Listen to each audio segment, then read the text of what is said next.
Hey everyone, in today's video I will walk you through my go-to VS Code setup for Angular development. It is the configuration that works best for me, and I believe it will help you boost your productivity and coding experience.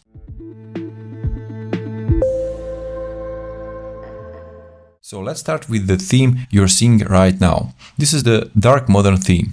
What I love about this theme is its clean, minimalist look combined with excellent contrast, and it's not harsh on the eyes. Yet it makes everything easy to see without staring.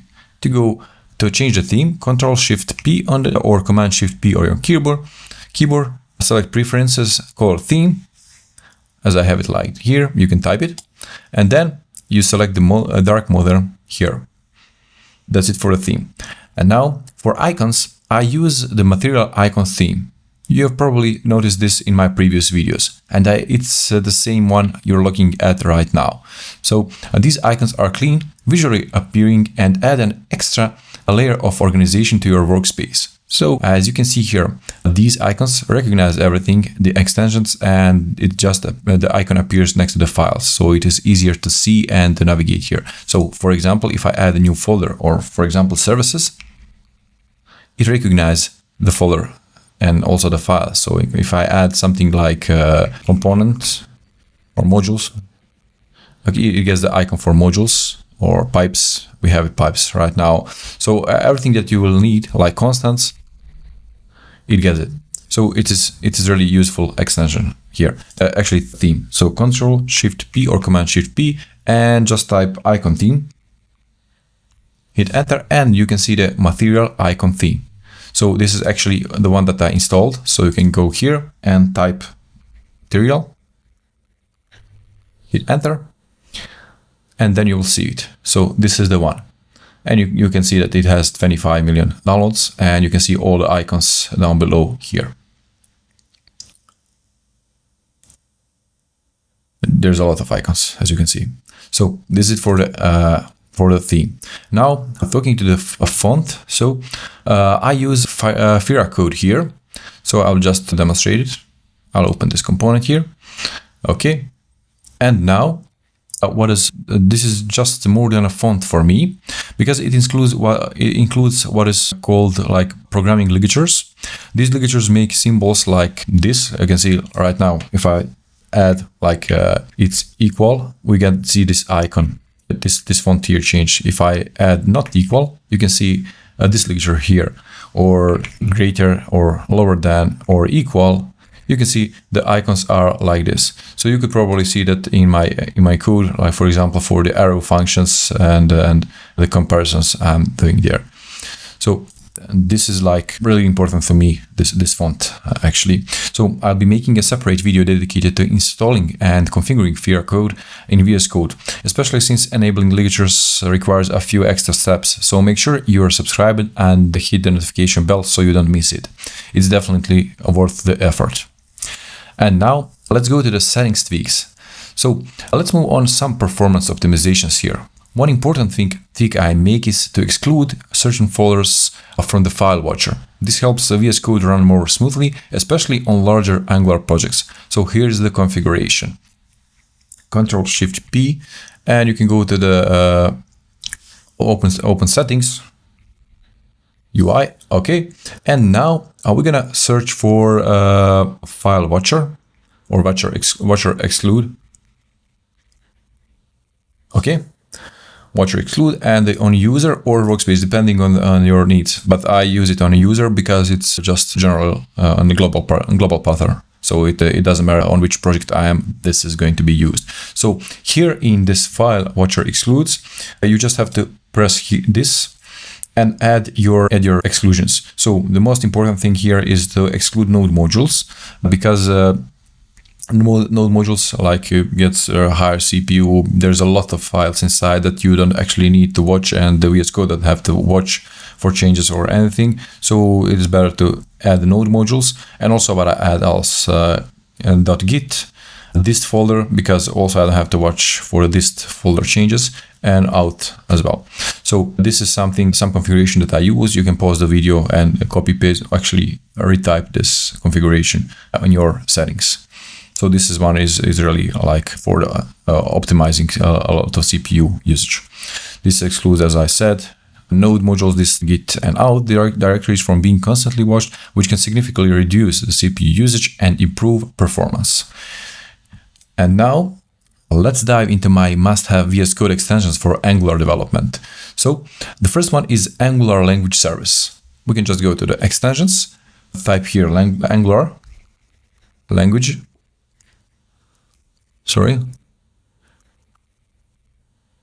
Angular language services. Okay, this is the one. And this extension is essential if you're working with Angular. It provides a rich editing experience for Angular templates, and both inline and external, with features like auto-completion, ahead of diagnostic messages, quick info, and go to definition. So it's really important. And just let me show you quickly how it works actually. So we can see here that we have everything like here, and I'm able to press Alt button on the keyboard and click and go to the search term in app component, and you can see everything here. And also it has like auto completion and gets everything like. Okay, and what happens if I disable this this extension actually? So I'll just show you.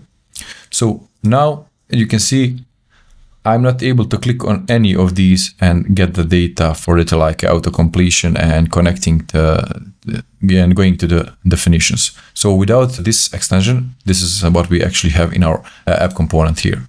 And I think that it's more important to have like everything there, like now you can see. So this is Angular language service extension. And now the next one is Angular schematics.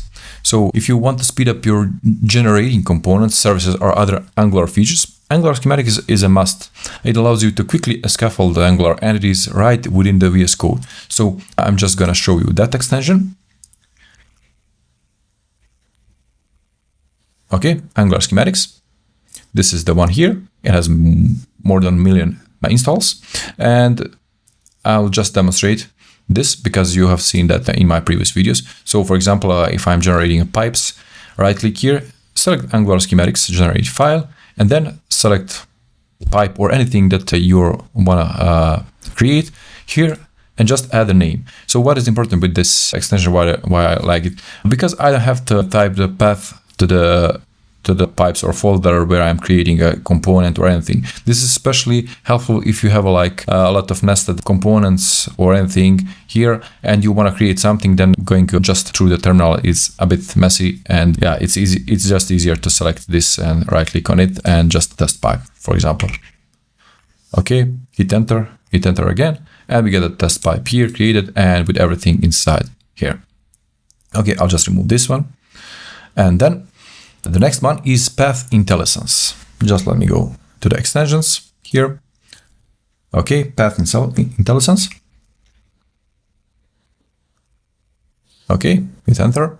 And this is the one. So this extension actually has more than 14 million downloads. So if you're not within this group of 14 million developers, please install it right now and join them.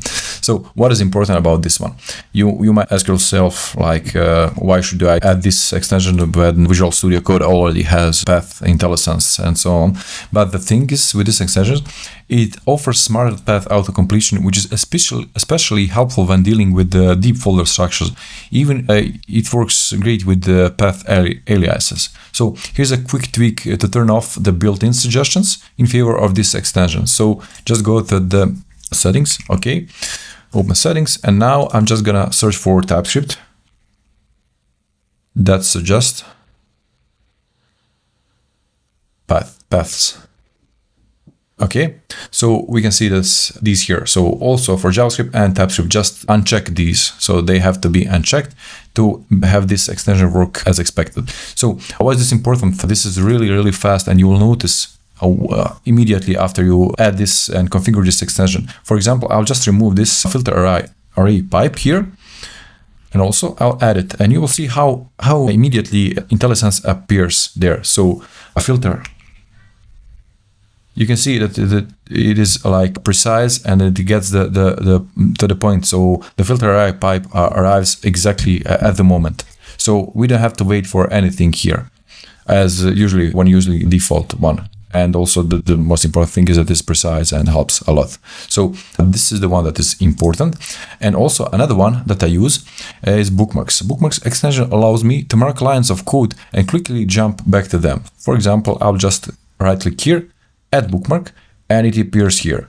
So on the left side, you can see that bookmarks, and I have like that bookmark here in the app component, single post component. Click on it, it navigates to this one. So the first option is to automatically add a label, and another one is just right click and add the labeled bookmark, so you can add whatever you want. So like filter. Okay, hit enter, or I just missed the name, but doesn't matter.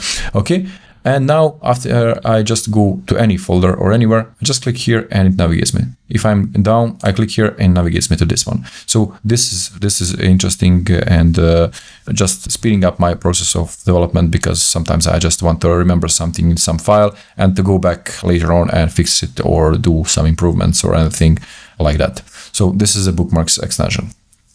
And just let me show you here in the extension story. Okay.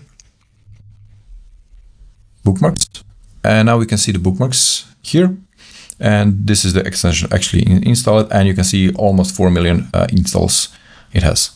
Page.json as code. This one is a gem. Page.json as code allows me to easily convert JSON data like server responses into TypeScript interfaces. Just copy, paste, and voila, your interfaces are ready. So this is the extension. Sorry. Okay, Page.json as code. Click on this one and you can see it here. So it easily, just let me remove the terminal. Okay, you just copy JSON file, and when pasting it just creates like interfaces here for our Angular application, so which is really important for us, and it helps and saves the time. So you can see here, copy, paste, Page.json's code, and just name it, and you get the interfaces with everything like that, and also enums and so on and so on. So this one is also useful for me, and I hope it will be useful for you. So the next one, it's a CodoGen. It's actually formerly a Codium AI. And when you need to write unit tests, but you don't have a time, CodoGen writes unit tests for you. So it's a massive time saver, especially when you need to focus on functionality, but still ensure coverage. So let me show you that one. Also, I'll just go and open some of these pipes, for example, or truncate, doesn't matter. This one, and you can see that there's an option that says, okay, CodoGen, test this method. And when I click on it, it creates here tests for this. So this is just providing the tests. So it's just truncate and appeal trail, and you can see this one, and you can see the handles empty string and input, and you can also add more and more. So also, what is the time saver here? It provides possible options to test. So when you are out of ideas or just you have no inspiration what to test actually, then it provides you with some ideas what could be tested. So also you have to configure it to work with your test frameworks.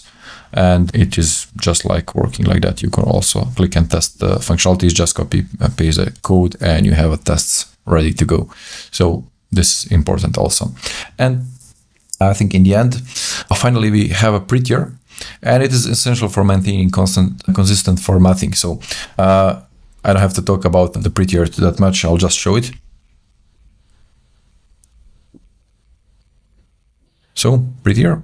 This is the one, and you already know about it, but the important thing, as you can see, for almost 50 million installs, but what is important, I'm just gonna show you my specific prettier configuration that I use for Angular. So that's something useful for you. So I just changed a bit, and this is it. You can pause the video and just type this extension, and after saving, you'll see that the configuration is there. Okay, and also one addition to this prettier, in your configuration, okay, settings, and you can just save. You can add a file auto save depending on your needs, but what I add, I add this like format and save here, and also I try to save like modifications only when working on the bigger components that somebody else did. But for example, you can just when you click save, hit save, it automatically format the code for you. So I'm just gonna add some mess here, and just to demonstrate that. So I'll just move these things around, doesn't matter. Okay, like this. And I'm just going to hit Control Save or Command Save, and you can see that it automatically changes the formatting and formats the file for it. So that's basically my favorite VS Code setup for Angular development. What does your setup look like? Do you have any suggestions or extensions or tips I should try? Drop a comment below and let me know. And of course, don't forget to like, subscribe, and hit the notification bell for more web development tips and tutorials. Thank you for watching and see you in the next one. Bye.